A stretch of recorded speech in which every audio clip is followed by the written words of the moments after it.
Olá a todos, meu nome é Marcos.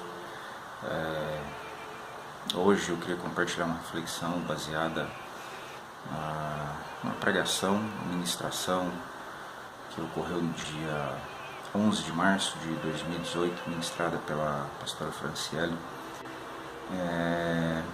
Um exemplo que ela citou, eu sempre entendo toda ministração, toda pregação como um ponto de partida para outras reflexões, e ela citou um exemplo sobre a possibilidade de um cristão sofrer, vivenciar uma enfermidade e Deus não o curá-lo. E eu sou deficiente visual, tenho baixa visão, eu sou praticamente cego por conta de uma doença degenerativa da retina chamada Stargardt.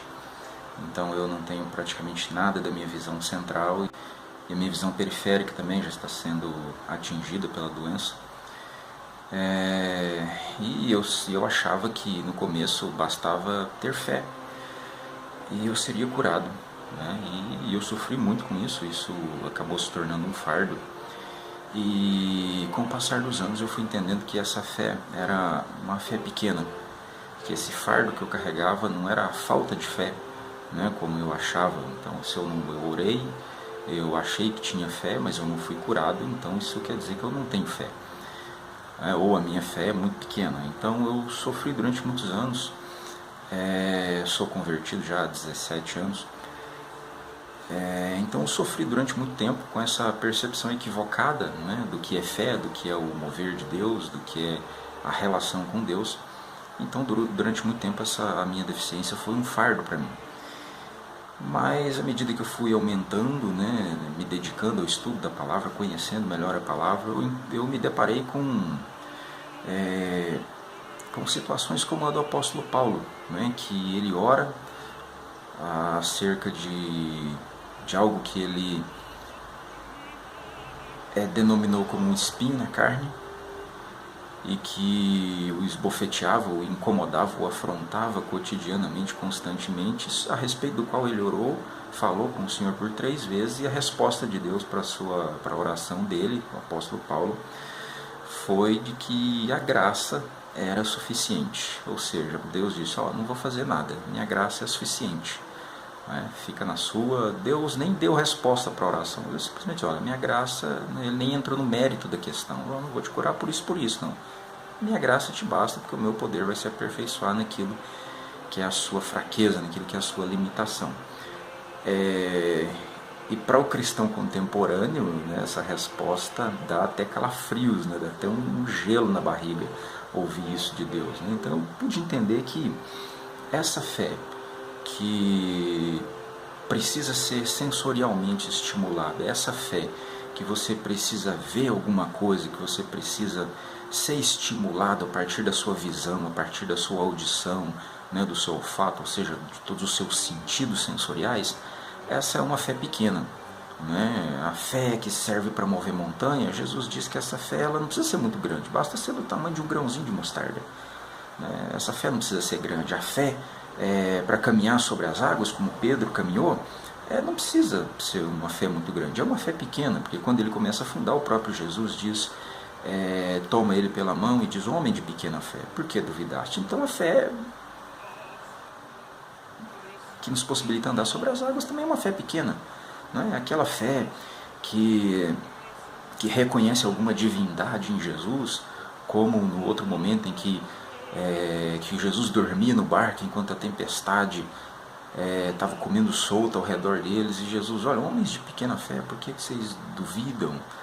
Então a fé para reconhecer a divindade de Jesus, a fé para caminhar sobre as águas, a fé para ver o milagre, a fé para tocar no lado de Jesus e olhar a marca dos cravos nas suas mãos, é uma fé pequena, é uma fé sensorial, ou seja, não sei nem se a gente pode chamar isso de... Podemos sim, porque Jesus disse que isso é uma fé pequena, Mas a verdadeira fé é aquela baseada na sua relação com Deus, onde Jesus diz: olha, eu não vou fazer nada a respeito, porque a resposta de Deus para todas as vezes em que eu orei acerca da minha deficiência visual foi: olha, bota a sua cabeça no travesseiro aí, né? Apresenta sim, traga diante de mim as suas demandas emocionais produzidas por essa enfermidade, né? Vamos conversar sobre isso, vamos arrazoar sobre isso, mas no fim, ao cabo e ao fim, né? Deita sua cabeça no travesseiro, repousa, descansa, porque amanhã é outro dia, né? Pensa, reflete em todos esses seus sentimentos e essas sensações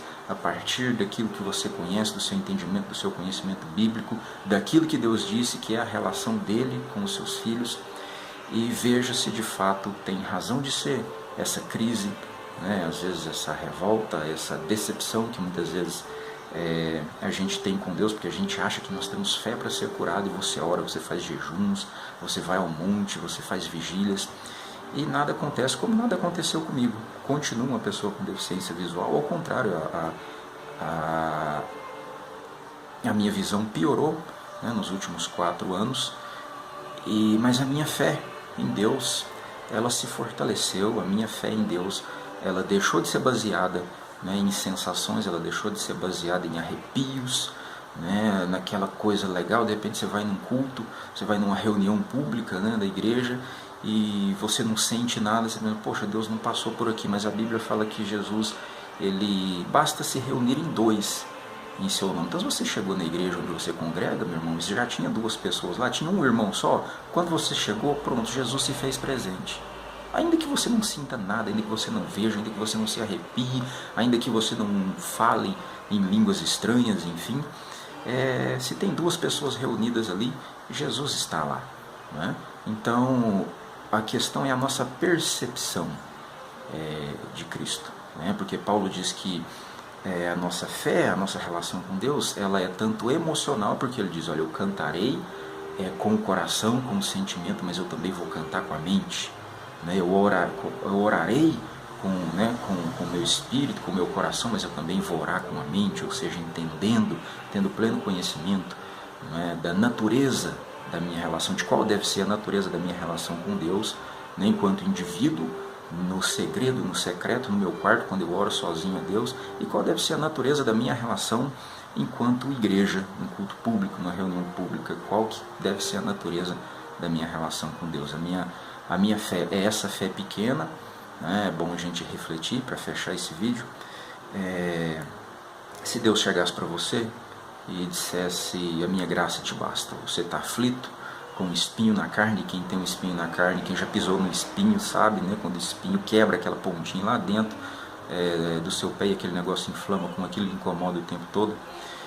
Então, qual é a natureza da sua fé? Qual é a sua fé? A sua fé é essa fé pequena, né, que serve, que te possibilita caminhar sobre as águas, mas quando você olha para a altura das ondas, essa fé se abala e você começa a afundar, né? É a fé para reconhecer a divindade de Jesus, que pode fazer cessar o vento, né, e as águas, mas mesmo assim você permanece estupefato, como aqueles discípulos que disseram, quem é esse que até os ventos e o mar lhe obedecem? Então, qual é a tua fé, meu querido? É aquela fé pequena que depende de estímulos sensoriais, depende de toda uma série de acontecimentos para que você possa ter alguma esperança de que Deus, em algum momento da sua vida, pode realizar o seu sonho, curar a sua enfermidade, fazer alguma coisa pela sua família. Ou a sua fé é essa fé que suporta, que não entra em crise, que não morre, que não chora quando Deus diz, diante de uma demanda sua apresentada a Ele em oração, Ele diz, a minha graça te basta.